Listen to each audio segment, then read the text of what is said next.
Actor रघुवीर यादव अपना play piano के लिए चंडीगढ़ में आए हुए हैं। एक्टर, डायरेक्टर, सिंगर रघुवीर यादव जी से आपको रूबरू कराते हैं। आप सभी का मैं स्वागत तो करता ही हूँ, दिल से स्वागत है। आप सभी मेरे दिल के करीब हैं और मैं आपके करीब हूँ। बिल्कुल। और जैसा कि अभी अमित भाई ने बताया कि चल पड़े हैं सर यादव सर, थोड़ी देर में हमारे बीच में होंगे। कुछ हम उनसे गुफ्तगू करेंगे, बातचीत करेंगे। नो डाउट हम बिल्कुल इनफॉर्मल तरीके से ही बातचीत करेंगे उनके साथ, लेकिन थोड़ी सी उनकी गरिमा को भी ध्यान में रखते हुए। कोई ऐसा व्यक्तिगत सवाल हम ना पूछे उनकी जिंदगी के बारे में, कोई भी ऐसा अटपटा सवाल ना पूछे जो थोड़ा सा अजीब सा लगे। आप लोग समझते हैं, सभी कलाकार हैं और समझदार भी सभी समझदार हैं, मैं जानता हूँ। तो इसलिए हम जो भी उनसे बातचीत करेंगे, सवाल पूछने में कोई कोताही नहीं बरतिए। जो मन में सवाल हो जरूर पूछिए, पर थोड़ा सा, जिसको कहते हैं ना, पार्लियामेंट्री लैंग्वेज का यूज करते हुए, थोड़ा सा डेकोरम का ध्यान में रखते हुए, उनकी भी गरिमा को और आपकी अपनी गरिमा को, और सबसे बड़ी बात चंडीगढ़ की गरिमा को ध्यान में रखते हुए, क्योंकि आपके द्वारा, हमारे द्वारा पूछा गया कोई सवाल या कोई बात न सिर्फ वो एक इंडिविजुअल की होगी, बल्कि वो चंडीगढ़ शहर की भी एक पहचान बनेगी। Right sir? बिल्कुल सर। तालियां बजा करके यादव साहब का स्वागत करें।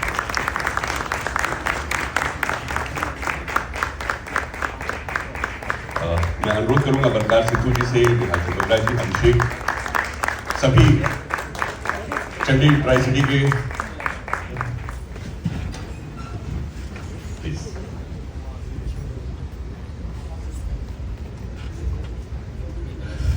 तो साथियों, हमारे बीच माननीय श्री रघुवीर यादव जी हैं। आप सबने देखा है, सबके दिल के करीब है।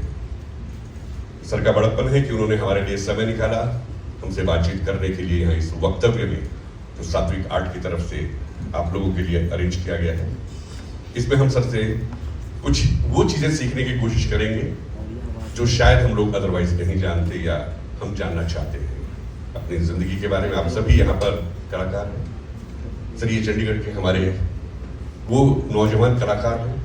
बेशक कुछ सफेद बालों वाले भी हैं मेरे जैसे, लेकिन फिर भी हम सभी कुछ सीख रहे हैं, जान रहे हैं, जानना चाहते हैं आपसे भी। और बहुत कुछ, आपका बहुत बहुत स्वागत है इस वक्तव्य कार्यक्रम में।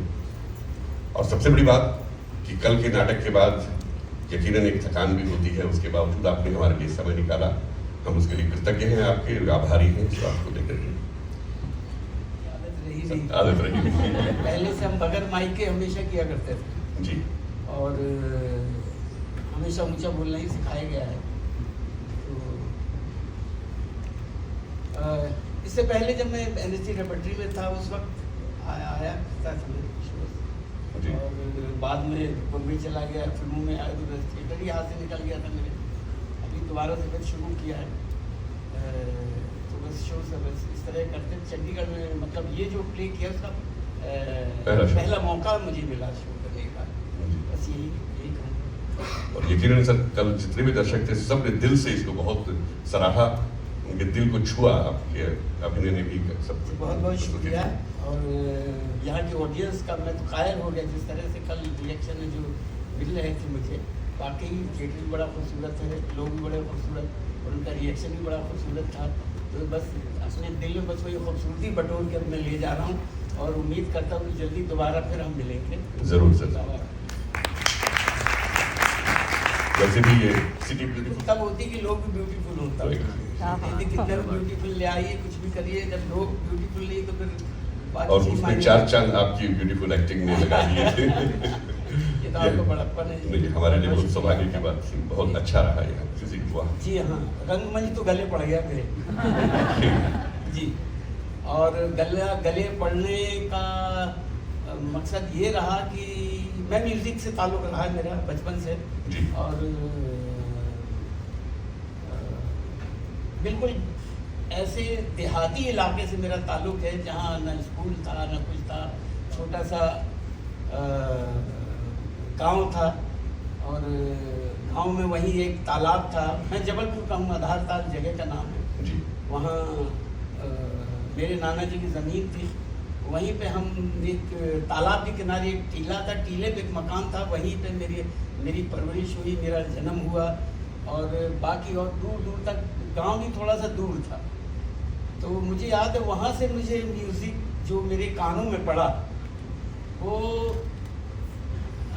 एक पापड़ वाला था, जब मैं 2.5-3 साल का रहूँगा, इससे ज़्यादा। और दूर से पापड़ बेचते हुए निकला करता था जी। और सिर्फ एक घर के लिए वो पापड़ बेचने के लिए आवाज़ लगाता था, मूंग का पापड़ लो, उड़द का पापड़ लो, मूंग का पापड़ लो, उड़द का पापड़ लो, वाह। मूंग का पापड़ लो, उड़द का पापड़ लो। बस हम उसको बुलाते थे, ए पापड़ वाले, पापड़ वाला आ जाता था। अब फिर पापड़ लेते थे हम और वो पापड़ देता था, मूंग का पापड़ लो, उड़द का पापड़ लो, मूंग का पापड़ लो, उड़द का पापड़ लो, मूंग का पापड़ लो, उड़द का पापड़ लो। फिर चल पड़ता था, मूंग का पापड़ लो, उड़द का पापड़ लो, मूंग का पापड़ लो। पहले सुर मेरे कानों में, उसको उस्ताद समझता हूँ कि म्यूजिक का वो है मेरा उस्ताद। क्या बात है, बहुत वो तासीर दे गया म्यूजिक की। और उसके बाद दिन भर घर में पापड़ ही बेचता रहता था। तो बस वो पापड़ बेचते बेचते मुझे म्यूजिक की थोड़ी सी तमीज़ आई और मैं उसी में डूबा रहता था। बहुत मार पड़ती थी और जब ख़ास तौर पे जब स्कूल में नाम लिख गया उसके बाद तो और भी ज़्यादा मार पड़नी शुरू हो गई कि पढ़ेगा लिखा नहीं, बस ये गाने बजाने में लगा रहेगा। और मेरे नाना जी खुद ही, मंदिर था वहाँ, भजन मंडली आया करती थी, कवालियाँ हुआ करती थी और सब बिल्कुल उसी। तो मैं बस ऐसा सुरीला माहौल हुआ करता था उस वक्त, क्योंकि वो ग्रामोफोन हुआ करते थे। आजकल के ये जो बस बटन दबाए और आप जो चाहे वो सुनने लग जाते थे, वो नहीं था। बड़ी मशक्क़त करनी पड़ती थी कुछ भी। तो वो जो ज़माना था, मैं तो चाहता हूँ वो मशक्क़त आज भी लोगों में होनी चाहिए कोई चीज़ हासिल करने के लिए। जो मोबाइल और इसमें जो आसानी चीज़ें जो मिल गई हैं, ये सबसे ज़्यादा नुकसानदेह है। बिल्कुल ठीक, बहुत बढ़िया। जो चीज़ आपको आसानी से मिल जाती है उसका कोई मज़ा नहीं रहता। बहुत बढ़िया संदेश दिया। और देखिए, पापड़ वाले के माध्यम से एक और उनकी पत्नी होती थी, उनके कंधे पर हाथ रख के और बस वो गाते जाते थे और घर के सामने से निकलते थे भीख मांगते हुए। तो मैं उनको भिखारी कभी नहीं कहा, मैं तो बस यही उनके पीछे लगा रहता था। ऐसा लगता सब मेरे उस्ताद हैं। तो वो एक सूरदास का भजन गाते निकलते, रस खान रही कभी नंद के वो नहीं, बाको जियो जुग लाख करो रही, जसमती को सुख जात करो नहीं। तेली लगाई लगाई के अंजन भोए बनाए बनाए डिठो नहीं, डारी हमेरा नी आरत अति शोभित श्यामजू, अरे दूर भरे अति शोभित श्यामजू, तैसी बनी सिर सुंदर चोटी, खेलत खात फिरे अंगना, पग पैजनिया कट पीरी कछोटी। और वह छवि को रस खान बिलो कति भारत काम कलानिधि कोटि, काग के भाग बड़े सजनी, और हरी हाथ से ले गयो माखन रोटी। ये देखिए आजकल इसका रैप बना दिया है, वो जिस तरह से लोग गाते, उस जमाने का था ये, वो रसखान का है। अब इसको चाहे ऐसे गा दिया, खान रही कभी नंद के मोने, बात जियो जो लाख करो रही, जसमती को सुख जा। अब ये भी कर सकते हैं उसको, कि उस जमाने से चला रहा। तो ऐसा माहौल, और उस माहौल में बस यही था कि अगर आपको सीखना है तो आप सही कह रहे हैं, कर लीजिए। हम तो ज़्यादातर आदत होती है कि अरे क्या करना, ये किस काम आएगा, ये किस नहीं। भैया अगर आप थिएटर में आ गए, तो जब मैं थिएटर में आया तब मुझे इन सारी चीज़ों की जो वो पता लगी कि है क्या है, कि हम थिएटर में आपको हर काम आना चाहिए। मैंने वो महसूस किया। तो थिएटर जब गले पड़ा तो फिर इसीलिए गले पड़ा और मैंने गले लगा भी लिया। कैसे गले पड़ा सर? मैं घर छोड़ के भाग आया था। जब हुआ ये था कि होती थी कि 8वीं के बाद किसी फैक्ट्री में काम कर लो, बैलगाड़ी चलाता था, भैंस चलाया करता था और कोई काम आता नहीं था।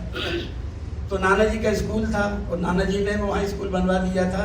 स्कूल का नाम है लक्ष्मी नारायण यादव विद्या भवन। ये मेरे सगे मामा जी। तो उनको पागल कुत्ते ने काट दिया था, तो उसमें वो मर गए थे। उनकी स्मृति में वो स्कूल बनवा लिया था उन्होंने। तो उसी में मेरी पढ़ाई लिखाई हुई है, अभी भी है वो स्कूल। तो आवाज आ रही है ना, आवाज आ रही है। साइंस दिलवा दी गई कि अच्छी नौकरी मिल जाएगी। जब साइंस दिलवाई तो मैं किसी तरह रट्टे मार के 11वीं तक तो चला गया, और 11वीं के बाद मुझे पता लग गया कि फेल होने वाला था। तो बस रिजल्ट आने से एक दिन पहले मैं अपने स्कूल में जाके लक्ष्मी नारायण यादव विद्याभवन, वहीं एक आम का पेड़ उसके नीचे बैठे हुए, बस बिल्कुल अफसुर्दगी में, बिल्कुल ये कि क्या किया जाए, शर्मिंदगी से कैसे बचा जाए। तो मेरा एक दोस्त था नरेश, उसका नाम था नरेश सूरी, वो प्रोफेशनल भगोड़ा था। वो हफ्ते में 3-4 दिन भाग जा, हफ्ते में नहीं मतलब 1-8 महीने में 3-4 बार भागता था। तो उसका साथ मिल गया मुझे, कहने लगा क्यों बैठे हुए यहाँ, क्या। मैंने कहा जी क्या करूँ यार, मैं समझ नहीं आ रहा, ऐसा लगता कि घर छोड़ के चला जाऊँ, कैसे जीऊँगा मैं। तो क्या भागोगे, मैंने कहा चलो, बस उसके साथ भागा। सीधा ललितपुर पहुँचे, सबसे पहले ज़िंदगी में ट्रेन में बैठा, ट्रेन का सफ़र सबसे पहले मैंने किया। उसके पास पैसे थे लेकिन वो कहता नहीं मैं ये चलूँगा, आप चलिए मेरे साथ। अब उसके पीछे पीछे तो वही मेरा वो था गाइड कि चलो चलते हैं। तो एक जगह टीटी आ गया, तो वहाँ पे एक कोई आर्मी की पूरी वो बटालियन बैठी हुई थी, तो ये ले गया उनके पास। तो कहते चलो यहाँ चलते हैं। तो कहने लगा ये गाना गाता है, इससे गाना सुनो। तो मैं उनको देशभक्ति के गाने सुनाने लगा, वतन पे जो फिदा होगा मर को नौजवान होगा, रहेगी जब तक दुनिया। तो उनको मज़ा आने लग गया।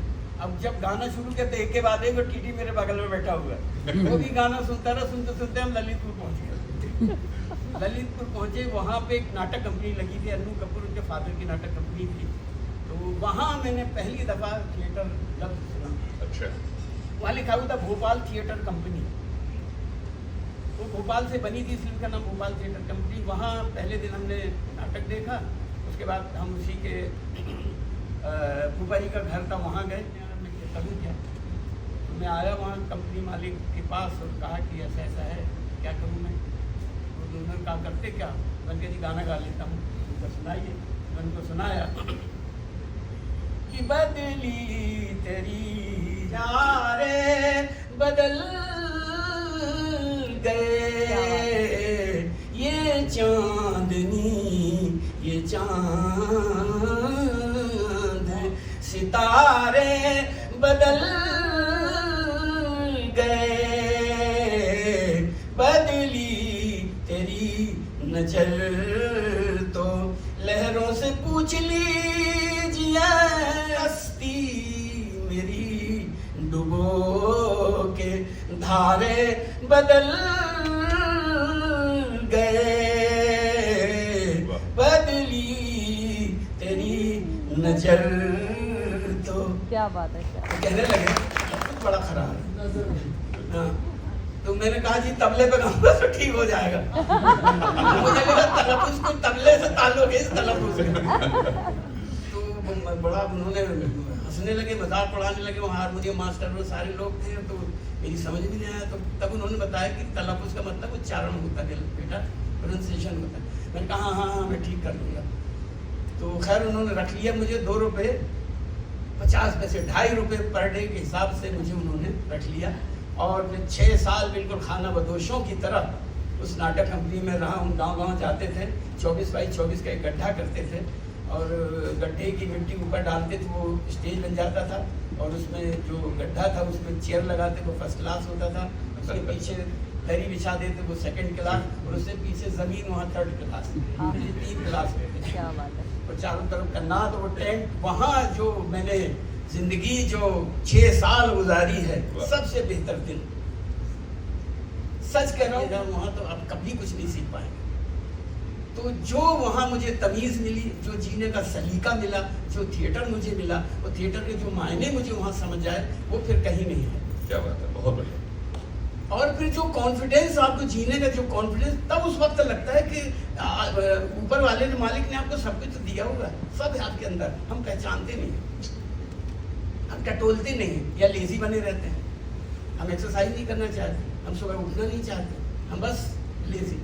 तब से मैंने तय कर लिया कि भैया, तय क्या कर, तय करवाया गया, मैंने कुछ तय नहीं किया।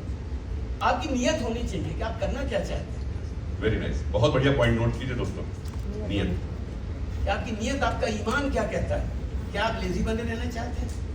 देख लीजिए आपके पास क्या नहीं है, देख लीजिए, आप खुद ही देख लीजिए आंख के अंदर क्या नहीं है आपके पास। क्यों लेजी बने पड़े हुए हो? क्यों नहीं जरा मशक्कत करिए, मेहनत करिए। और क्या आपका काम है? क्या स्ट्रगल नहीं है लाइफ में, सच कह रहा हूँ, कुछ भी नहीं है, सिर्फ मेहनत है। मेहनत करिए और अपने आप से मोहब्बत करिए, छोड़ दीजिए।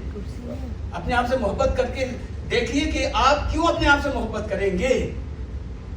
उस तरह बनाइए ना अपने आप को, ताकि अपने आप से आप मोहब्बत करने लग जाएं। तो यही था, बस यही नीयत थी। इसी नीयत से मैं 6 साल रहा, सीखता रहा। उसके बाद फिर नाटक कंपनी खत्म हुई, फिर मैं लखनऊ आया। लखनऊ में पता लगा कि वो थिएटर सिखाया जाता है, फिर मैं NSD आ गया। NSD में इब्राहिम अलकाजी साहब जैसे गुरु मिल गए, तब तो फिर तो और मुझे तो और भी समंदर नजर आने लगा कि भैया बहुत कुछ पढ़ा हुआ है। तो अभी तो जिंदगी छोटी लगती है, कितना कुछ है सीखने के लिए, और अपनी जिंदगी खत्म होने को, बल्कि जिंदगियां खत्म हो जाएं तब भी आप पूरा नहीं कर पाओगे। अभी भी लगता है कि बस इतना ही है, इतना ही सीखा। सच कह रहे, ईमान से कह रहे, इतना कुछ पढ़ा हुआ है। और ये थिएटर में ही है ये कुव्वत, जो आपको इतना कुछ सिखाने की उसमें है। लेकिन है कि आपको सीखना पड़ेगा और कुछ नहीं, वो आप ही को पहल करनी पड़ेगी उसके लिए। अगर आप में है हिम्मत और मजे लेने हैं जिंदगी के, थिएटर पे भूल जाइए, जिंदगी के तो थिएटर में आ गए हैं तो जरा मजे लीजिए अपने आप को पहचान के, और थोड़ा मेहनत करके देखिए क्या मजा आता है। सुबह एक बार जरा 4 बजे से उठ के अपने ऊपर रियाज कर लीजिए, कोई म्यूजिक सुन लीजिए, कोई अच्छा काम कर लीजिए, कोई किताब पढ़ लीजिए, कुछ लिख लीजिए, देखिए वो दिन कैसा निकलता है आपका। बहुत बहुत बढ़िया। तो यही सारी चीजें हैं, बस यही इसी लालच से मैं जीता हूँ और बड़ा मजा आता है। यही है बस, और मैं क्या कहूँ, ज्यादा बोल गया क्या मैं? नहीं सर, बहुत बढ़िया। सबसे बढ़िया, आपको बहुत अच्छा मैसेज दिया सर। सर वहाँ से NSD से निकल के तो रंगमंच आपकी दुनिया बन गई थी। फिर मैं 10 साल, जी हाँ, मैं रेपेट्री में चला गया। रेपेट्री में चले गए। और रंगमंच से ऐसी मोहब्बत हुई मुझे कि मैं फिल्म वगैरह कुछ नहीं करना चाहता। जी। मुझे ऐसा लगता था सिर्फ रंगमंच में ही रहो, यही सब कुछ है, यही सब कुछ पड़ा हुआ है। बाद में फिर वो सही मिर्जा साहब ने नहीं, फिर वो मैसी साहब एक मैसी साहब। मिल गई, जी हाँ, तो वो मिल गई। उसके बाद फिर वहाँ से इशारा होने लगा खींचने का, चलो बम्बई चलो, बम्बई चलो। तभी मैं नहीं गया, मैं 10 साल रेपेट्री में रहा NSD। वहाँ बहुत सारे नाटक किए और बहुत मज़े किए, ज़िंदगी के मज़े लिए।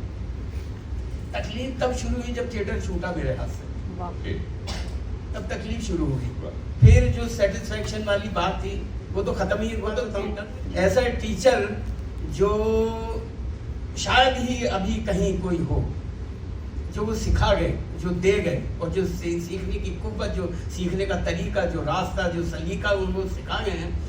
अभी वो क्या 3 साल की ट्रेनिंग होती है वहाँ NSD में जी। तो 3 साल में वो कभी भी क्लास में आ जाते थे, और सुबह 6 बजे आ जाते थे, कभी भी आ जाते थे। और 3 साल में मैंने एक भी क्लास मिस नहीं किया, एक भी, सिर्फ एक क्लास मिस की, वो भी इब्राहिम अलकाजी की। दिवाली का दिन था, उस दिन उन्होंने क्लास लगाई। अब मैंने स्टेज क्राफ्ट, मैंने एक्टिंग में नहीं किया स्पेशलाइजेशन, साहब की देन है कि उन्होंने पूछा क्या स्पेशलाइजेशन किस में करना चाहता हूँ। मैंने कहा मैं सब कुछ सीखना चाहता हूँ। तो उन्होंने कहा कि आइए फिर स्टेज क्राफ्ट में आ जाइए। मैंने कहा ठीक है। मेरी क्लास के लड़की कहने लगे यार क्या ये मजदूरों का वो है, ये तो क्या सीख रहे, तुम एक्टर हो, एक्टिंग में क्यों नहीं किया? तो मैंने कहा नहीं मुझे सब कुछ सीखना है। खैर हुआ, दिवाली का दिन आ गए वो। तो मैंने कई जगह, कहीं किसी का म्यूजिक कर रहा था, मैं किसी के प्ले में कर रहा था, वो बहुत बुरी तरह फंसा। तो मैंने कपड़े नहीं धोए थे कई दिनों से। तो मैंने सोचा कि दिवाली का दिन है, चलो कपड़े धो लेता हूँ, अलकाई साहब की क्लास में नहीं जाता मैं। तो मैं कपड़े धो रहा था, 15 मिनट के अंदर एक मेरा क्लासमेट आया और कहने लगे चलिए अलकाई साहब बुला रहे हैं आपको। तो मैंने कहा यार बोल दो ना कि नहीं मिला। मैं बोला नहीं मैं झूठ नहीं बोलूँगा। तो जब उसने कहा झूठ नहीं बोलूँगा, तो मैंने कहा फिर मैं क्यों झूठ बोलूँ। तो मैंने जो कपड़े थे पहने उन पहुँच गए, सामने गया। तो बोले कहाँ थे भाई? यादव। तो मैंने कहा सर वो हमारी बचपन से आदत होती ना कि स्कूल नहीं गए, तो वही मैंने कह दिया वो बचपन से आदत पड़ी हुई थी। तो यकायक मुँह से निकल गया। मैंने कहा सर वो तबीयत ठीक नहीं। तो उन्होंने कहा कि अगर मरना भी है तो मेरे सामने आके मरिए। क्या बात, क्या बात। वो दिन था तो मैंने तय कर लिया कि मरेंगे तो काम करते ही मरेंगे, कोई बीमारी कुछ नहीं है। बहुत बढ़िया। कुछ नहीं कर सकता अगर आप अपनी नियत, आपके ईमान, आपका सब कुछ साफ है तो यही बीमारियां कहीं मायने नहीं रखती। तो ये सब था ऐसे। और क्या है कि ये सबके साथ होगा, सबके सामने भरे पड़े हैं उस्ताद, आपके पूरे नेचर में कोई एक गुरु नहीं, इतने भरे पड़े हैं। आपकी बस नियत होनी चाहिए हासिल करने की, लेने की। बस यही। हमारे अब्राहम मैसी साहब जब मिली तो कैसे? मैसी साहब क्या है कि मैसी साहब मिली तो मैंने स्क्रिप्ट जब पढ़ा तब मुझे लगा कि हाँ फिल्मों में करना तो चाहिए, क्योंकि फिल्मों का जो देख रहा था मैं तो मुझे मज़ा नहीं आ रहा। देखी मैंने बहुत सारी फिल्म, और वो बल्ला सानी की फिल्म और ये सारी उस वक्त की ही फिल्म देख पाया था मैं, और उन्हीं से मैं मुतासिर था, बल्ला सानी और इस तरह 1985 की जी। तो लेकिन उस वक्त जो फिल्मों का माहौल था बड़ा, जो कॉमर्शियल सा जो लफ्ज़ आ गया था उससे मैं थोड़ा सा इत्तेफाक नहीं रखता था, और मैंने सोच लिया था कि मैं इस तरह का कॉमेडियन बनने तो नहीं जाऊंगा, और बड़ी कोशिश भी की गई, क्योंकि फिर वो मैंने वो मुंगेरी लाल कर दिया गलती से। हाँ, तो उनको लगा ये तो कॉमेडियन है। तो ये काफ़ी लोग थे जो मुझे कॉमेडियन का रोल ऑफर कर रहे थे, तो मैंने मना कर दिया। शेखर कपूर, ये उसके बाद की बात है। ये मैसी साहब और सलाम बॉम्बे, ये जब फिर मैं गया ही नहीं, आज भी नहीं गया मैं बॉम्बे, मैं आज भी बॉम्बे में नहीं हूँ। जाता हूँ, काम कर लेता हूँ, रहता हूँ सब कुछ, लेकिन बम्बई पता नहीं, ऐसा लगता है मैं बम्बई में हूँ लेकिन बम्बई में नहीं हूँ। बस ऐसी मज़ा आता है मुझे इस तरह। तो मैसी साहब, सलाम बॉम्बे, ये सारी मैंने वहीं रह के, सही परांजपी की कुछ फिल्में की, तो वो हाँ। फिर ये शेखर कपूर एक फिल्म बना रहे थे, दुश्मनी। तो उनके किसी असिस्टेंट ने मुझे फ़ोन किया और कहा कि रघुवीर जी वो शेखर कपूर एक फिल्म बना रहे हैं यार, और आपको याद कर रहे हैं, और एक कॉमेडियन का रोल है। मैंने कहा नहीं करना मुझे, बस 3 लफ्ज़ों मैंने कहा कि नहीं करना मुझे। कहते क्यों, शेखर कपूर है। मैंने कहा कोई कपूर हो भाई, ये कॉमेडियन है, तो मुझे नहीं करना। कॉमेडियन कोई कैरेक्टर होता है, रोल होता है, कॉमेडियन बहुत सारे पढ़े, ले लो उनको, तो मुझे नहीं करना कह के मैंने फ़ोन रख दिया। अब एक और थे जो NSD की, तो वो भी उनके असिस्टेंट थे, सुदर्शन ज्वेल, तो उन्होंने फ़ोन किया। मैंने कहा वो कह रहा है कॉमेडियन का, मैं तो नहीं करूँगा। बोले हाँ है तो, लेकिन उनकी बात करने, मैंने कहा कुछ यार, उसने कह दिया मैं नहीं करूँगा। तो कहने लगा शेखर बात करना चाहता है, तो शेखर ने मुझे फ़ोन किया। शेखर ने मतलब ले लिया फ़ोन। शेखर कहते कि तुम रहते कहाँ हो? मैंने कहा दिल्ली में। बोले एड्रेस दो, मैंने एड्रेस लिखा दिया उसे। बोले बस इतनी बात करनी थी। उसके बाद कट्टू एक शेखर घर पहुंच गया दिल्ली, फ्लाइट पकड़। उसने मुझे 1 घंटे लेक्चर दिया, बोले अभी चलो मेरे साथ, कोई कॉमेडी नहीं तो मेरे साथ काम कर रहे। वो लेके गया, फिर उसकी दुश्मनी की, और फिर बस वो। तो ये है कि मैं सिर्फ नियत की बात कर रहा हूँ। आप अगर तय कर लेना तो कोई माई का लाल आपको हिला नहीं सकता। इस वजह से मैं ये जो कॉमर्शियल और ये सब, इन सब को नहीं मानता। कोई पैरेलल सिनेमा कहता है, कोई कहता है कि आर्ट फिल्म है। भैया आर्ट फिल्म है, पैरेलल सिनेमा है, ये कॉमर्शियल है। मैं तो नहीं मानता। मैं तो एक फिल्म या तो अच्छी होगी या ख़राब होगी, इसके अलावा कुछ नहीं। और आप किसको कॉमर्शियल कह रहे हो और किसको आर्ट फिल्म कह रहे हो? आर्ट फिल्म जो आपने 50 लाख में बनाई, जिसे आर्ट फिल्म कह रहे हैं, मैं तो फिल्म कह रहा हूँ, आर्ट फिल्म कह रहे हो, 50 लाख की है, उसने 1 करोड़ कमा लिए। और ये जो 400 करोड़ की फिल्म है, उसमें 200 करोड़ का घाटा हुआ, और इसमें 1 करोड़। तो कौन सी हुई कॉमर्शियल, ये हुई कि वो हुई? बिल्कुल सही बात है। तो ये है कि आप उस पर तो ध्यान दो कि आप करने क्या जा रहे हो, क्या कर रहे हो। तो बस इसी नियत से मैंने काम किया है। एक और बता दूं मैं किस्सा आपको, कि अभी मुझे याद आ गया कि एक मैंने बड़ी ख़राब फिल्म की, बहुत ही बुरी फिल्म। जब मैं बम्बई गया तो बड़ी ख़राब फिल्म कर ली मैंने, और वो रिलीज़ भी हो गई। अब रिलीज़ हुई क्योंकि मैं हमेशा बड़ा चूजी रहा हूँ, लेकिन इत्तेफाकन मेरा जो सेक्रेटरी था उसने फंसा दिया मुझे।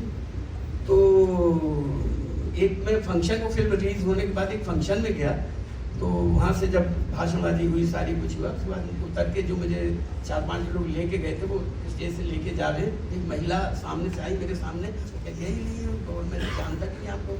बोले आपको किसी को तकलीफ पहुँचाती, आपको शर्म नहीं आती? शर्म, मैंने तो कुछ किया नहीं, क्या हुआ? तो अब ये लोग मुझे पकड़ के खींच लगे, बोले चलो चलो ऐसी पागल। मैंने नहीं मुझे सुनो, फिर चला गया। मैंने बताइए मैंने क्या तकलीफ पहुँचाई। कहने लगे आपने वो फिल्म क्यों की? कौन सी? वही, नाम नहीं लेना चाहता मैं, खामखा क्यों नाम लूँ। तो वो फिल्म क्यों की? तो मैंने कहा देखिए वो ऐसा है कि अभी नया बम्बई आया हूँ, और गुजारी के लिए भी तो कुछ चाहिए है। तो कहने लगे देखिए आप भूखे मर जाए, लेकिन इस तरह की फिल्में ना करें। मैंने उसको सलाम किया, और मैंने कहा वाकई में मर जाऊंगा भूखा, लेकिन नहीं करूँगा। तो देखिए आपके सब कुछ होता है। मैं कौन होता हूँ किसी को तकलीफ पहुँचाने वाला? जब मेरे खैर ख्वाह इतने लोग हैं जो बता रहे हैं, जो है उनको नहीं अच्छा लग रहा, तो मैं क्यों करूं? तब से तय कर लिया कि भैया जो देखते हुए पढ़ते हुए अच्छा लगेगा, बस यही इसी उम्मीद से और इसी नीयत से मैं जी रहा हूँ और मजे ले रहा हूँ। बहुत बढ़िया फलसफा साथियों, ये तालियां तो बनती ही है सर की बात पे। और ये मैसेज भी देखिए कि जो काम करे उसको अच्छा काम करे, दिल से करे, जो अच्छी चीज लगे उसे जरूर कीजिए। तो वैसे सर आपने हर तरह का अभिनय किया, कॉमेडी भी की, सब कुछ की, और हर एक भी इतने अव्वल तरीके से आपने किया, इसका राज क्या है? मैंने डूबना सीख लिया है। वाह, वाह। क्या बात है। डूबने में जो मजा है तैरने में नहीं है। तैर तो लेते हैं आप, लेकिन थोड़ा डूब के देखिए, डूब करके, बस वही है। और जब डूबेंगे तो मोती मिल ही जाएगा। जी हाँ, और बड़ा मजा आता, सच्ची कह रहा हूँ।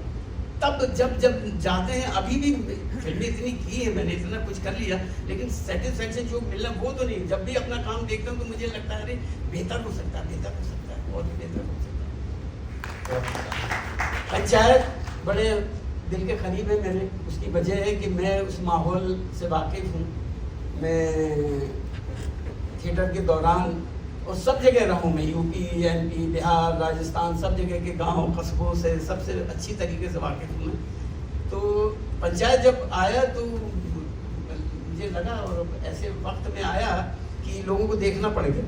और तभी उसी वक्त मैंने कहा, जब मेरी पहली मीटिंग हुई स्क्रिप्ट पढ़ने के बाद, तो मैंने डायरेक्टर और राइटर से कहा, मैंने कहा हुजूर इसमें एक्टिंग की गुंजाइश नहीं है। कह रहे क्या करें? मैंने कहा इसमें जीना पड़ेगा, एक्टिंग की कोई गुंजाइश नहीं। जो इसमें एक्टिंग करेगा हम मारे जाएंगे।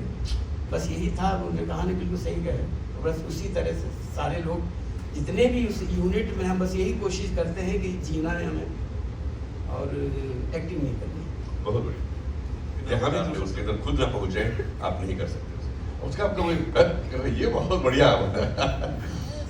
बस ऐसे ही है। बहुत बढ़िया, ये नेचुरल अपने आप की तरह। जी नहीं वो क्या है कि हुआ है, देखा है मैंने लोगों को, और ना था तो ऐसी ये पंचायत और ये सब जब हुआ करते थे, तो ये जो बुजुर्ग लोग होते हैं वो छोटों की बिल्कुल बात नहीं मानते, उनके तो पत्थर की लकीर है। तो मेरे साथ ऐसे हुआ कि हम शादी वादियों में ये कहीं गए हुए थे, शादी में किसी गांव की बात बता रहा हूँ मैं। तो यही सरपंच पंचायत वही लोग बैठे हुए थे, ऐसे ही हुजूम, और वहाँ बच्चे हम लोग खेल रहे थे, वहाँ पर मैं भी खेल रहा था। तो मुझे इन लोगों की बात सुनने में बड़ा मजा आता था कि बड़ी बुजुर्ग लोग बड़ी बड़ी बातें करते, ऐसे कभी कभी बैठ जाते। मेरे फादर भी वहाँ थे, तो हम लोग खेल रहे थे, तो मुझे देखा कि तो जो वही थे पंच सरपंच जो भी रहे, वो कहने लगे देखिए ये आजकल के बच्चे बस खेलने में लगे रहते हैं, इनका पढ़ने लिखने में मन नहीं लगता। हम लोग अपने ज़माने में फर्स्ट आया करते थे। तो मैंने कह दिया कि आप लोग सब फर्स्ट आते तो सेकंड कौन आता था? तो बुजुर्गों से मुँह लगाता है। मेरे फादर ने मुझे पीटना शुरू कर दिया उसी वक्त। तो ये था तो पिटने के बाद, लेकिन मेरी तो आदत है कि जो है तो वो अभी तक वही आदत पड़ी हुई है। बहुत बढ़िया। कि जो सच्चाई है बोल दो, चाहे पिट जाइए। और फिर बाद में पिताजी ने बताया कैसा, फिर मैंने शादी में जाना छोड़ दिया। मैंने कहा पता नहीं मुझे कुछ निकल जाए बुजुर्गों के बीच में। तो ये सारी चीज़ें, उस तरह का माहौल मैंने देखा हुआ है। और इतने इसकी जो खूबसूरती है हमारे गांव की, ये सब मैं कस्बों में सब जगह रहा हूँ, इतने ईमानदार लोग, इतने सच्चे लोग रहते हैं। मुझे कोई विलेन नजर ही नहीं आता, पता नहीं, मैंने बता दिया। संभालने की जरूरत क्या है? बस वही है कि बस सबसे पहले तो वक्त को पहचानिए, जो वक्त गया तो नहीं हाथ में आता है, तो बस उस वक्त को इस्तेमाल करना सीख लीजिए, बाकी कुछ नहीं। वक्त की अहमियत को भी पहचानिए। बस जी। अब एक्टिंग इसलिए कि जैसे ही एक्टिंग लफ्ज आता तो एक्टिंग होने लग जाती है। क्या है कि स्क्रिप्ट पढ़ा मैंने, एक बार पढ़ा, उसमें पहले सब लोगों को पढ़ लिया, जो है उसमें जो भी किरदार है पढ़ लिए, सब पढ़ा, पूरा पढ़ा, अपने आप को भी पढ़ लिए, जो मुझे जिम्मेदारी दी गई है। पढ़ा, दोबारा से फिर पढ़ लिया, तीसरी बार फिर पढ़ा, फिर अपने ही कैरेक्टर को सिर्फ उस पर तवज्जो दी। आप 5-6 बार पढ़िए और ईमानदारी से पढ़ते जाइए तो वो नजर आने लगता है वो कैरेक्टर। फिर उसके हाथ पैर भी हिलते हुए दिखाई देने लग जाते हैं, फिर उसकी आवाज़ भी सुनाई देने लग जाती है। बस फिर उसका अभ्यास कर लीजिए, सीधी सी बात है। यानी कैरेक्टर में डूब जाएंगे कुल मिला के। बस वही है कि लेकिन अभ्यास हम क्या करते हैं कि स्क्रिप्ट पढ़ते उसी वक्त कैरेक्टर निकाल लेते, उसी वक्त कुछ कैरिकेचर मिमिक्री और एक्टिंग से शुरू कर देते हैं, वो सबसे खतरनाक है। अगर आपने पहले दिन से ही शुरू कर, सीजनों से शुरू करिए। आप पहले से क्यों ये जाहिर करते हैं कि मालूम है आपको और आपने कर दिया। तो लोग मजे भी, जब आप पढ़ रहे हो तो मजे भी लेते रहते हैं लोग, तो लगता है लोगों को मजा आ रहा है, तो आपने वैसा होता नहीं है कुछ। तो सबसे पहले जीरो से ही शुरू करिए हर कैरेक्टर को। हमेशा अभी भी मुझे नींद नहीं आती जब मुझे कैरेक्टर कोई मिलता है, उसमें अगर कोई उस तरह का कैरेक्टर जो मैंने कभी देखा नहीं है, जाना नहीं है। हालांकि ज़्यादातर मैं बहुत सारे उनसे वाकिफ़ हूँ, क्योंकि यही मेरा पेशा है ऑब्जर्व करने का। तो मैं ऑब्जर्व करता रहता हूँ, हमेशा ऐसे छोड़ नहीं देता। दिक्कत तब आती है, उनको आती है जो सिर्फ अपने आप को देखते हैं, ऑब्जर्व नहीं करते। जो दुनिया में जीने वाले हैं, जो जिंदगियां जीने वाले, उन पर तवज्जो नहीं देते, उनको मुश्किलें होती हैं। तो आपके आसपास अगर आप एक्टर हैं, Yes. इस फील्ड में हैं, तो थोड़ा ऑब्जर्व करना भी सीखिए। थोड़ा किताबें बहुत पढ़िए। जरूरी है, जी, बहुत जरूरी है ऑब्जर्व करना। तो करने वाले जो सेंसिबल लोग हैं वो आ गए निकल के, उनका काम सामने आता है। इसकी वजह से और एक तो अभी ये जो कारखाने खोल दिए थे, टीवी सीरियल्स और ये जो होते थे, रोज की छपाई शुरू हो रही थी, उसमें पता नहीं कहाँ जा रहे थे, सारा पूरा कल्चर हमारा किस तरफ जा रहा था। तो उससे मुझे तकलीफ भी हुई, इसलिए मैंने बहुत ज़्यादा सीरियल्स वगैरह नहीं किए। तो अभी ये OTT और ये जो शुरू हुआ है, तो इससे पंचायती को ले लीजिए, मैंने पंचायत किया और एक दो और किए हैं।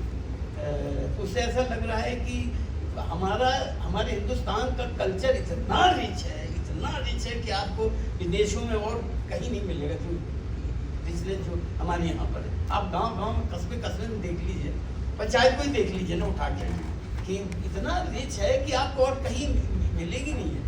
तो क्यों ना हम जरा अपने आप को ही देख लें, अपने आप को ही टटोले। इतना कुछ लिखा गया है हमारे यहाँ, इतना कुछ लिखा गया है, हम नकलें कर रहे थे दूसरों की। तो अब लोग आ रहे हैं सामने, तो बस यही उम्मीद है कि बेहतर काम हो हमारे यहाँ, क्यों ना हो बेहतर काम। आपको ऐसा लगता है सर कि जिनको पहले फिल्मों में मौका नहीं मिल पा रहा था, हाँ। या रंगमंच पर मौका नहीं, वो इसलिए मिल नहीं पा रहे थे क्योंकि वो बेहतर लोग थे और वो जी हुजूरी नहीं करना जानते थे, तो थोड़ा पीछे रह गए थे। और क्या है था कि वो ये जो कमर्शियल वाला चक्कर था कि हीरो और ये और वो, तो अभी धीरे धीरे वो सारा खत्म हो रहा है। तो अभी मौका मिल रहा है, और ये हम सबके लिए, दर्शकों के लिए भी और हमारे लिए भी, सबके लिए बेहतरी की तरफ जा रहा है सारा, मुझे ऐसा लगता है जी। यहाँ पर भी डिपार्टमेंट ऑफ फिल्म थिएटर है। क्या इस तरह की इंस्टीट्यूट का होना जरूरी है कलाकार के लिए, या वैसे भी कलाकार बन सकता है? नहीं जी, कलाकार वैसे नहीं बन सकता। बिल्कुल आपको एक सिरा तो पकड़ाना ही पड़ेगा किसी को भी, कि आप कौन सा रास्ता इख्तियार करें आगे बढ़ने के लिए। अगर आपको ट्रेनिंग नहीं की जाएगी, ट्रेनिंग का तरीका नहीं सिखाया जाएगा कि आप कैसे ट्रेन। और अब मैं ये लोगों ने दुकानें जो खोल रखी ना, उनसे मैं बिल्कुल इत्तेफाक नहीं रखता। जो बहुत सारे, मैं नाम नहीं लेने चाहिए, बहुत बड़े यहाँ एक्टिंग सिखाई जाएगी, यहाँ ये सिखाया जाएगा, बहुत सारे जो खोल रखे और बहुत अनाप शनाप बच्चों से अनाप शनाप पैसा वसूल किया जाता है, और 3 महीने 4 महीने में 10 लाख 15 लाख और 20 लाख वसूल करके सिखाते कुछ नहीं है। वही जो चल रहा है वही, कि कहीं अमिताभ बच्चन की एक्टिंग सिखाएंगे, कहीं उनकी एक्टिंग सिखाएंगे, बस यही सिखा के और बात भेज देते हैं, और अब फिर जहाँ थे वहीं के वहीं रह जाते हैं, उल्टा और पीछे आ जाते हैं। तो फिर एक तो आपका कॉलर खड़ा हो जाता है कि मैं तो सीख के निकला हूँ, तब जो मैं जैसा मैं चाह रहा हूँ वही सही होगा, वो सही नहीं होता। गलत रास्ते में भटका दिया जाता है और फिर वो भटकते रह जाते हैं, कहीं कुछ नहीं कर पाते। तो इंस्टीट्यूशन होना चाहिए, लेकिन बहुत उस तरह के होने चाहिए, बहुत ईमान वाले, जिनकी नीयत ही सिखाने की हो, कमाने की ना हो, तब कहीं बेहतर हो सकता है, नहीं तो बहुत मुश्किल है। गुरु की क्या पापड़ वाला देखिए, हर व्यक्ति गुरु हो सकता है। शिष्य की भी भूमिका, सिर्फ गुरु की भूमिका नहीं है, शिष्य की भी। वाह, क्या बात है, शिष्य की भी भूमिका बहुत जरूरी है। बहुत अच्छा। और कोई सवाल इस बीच? जी।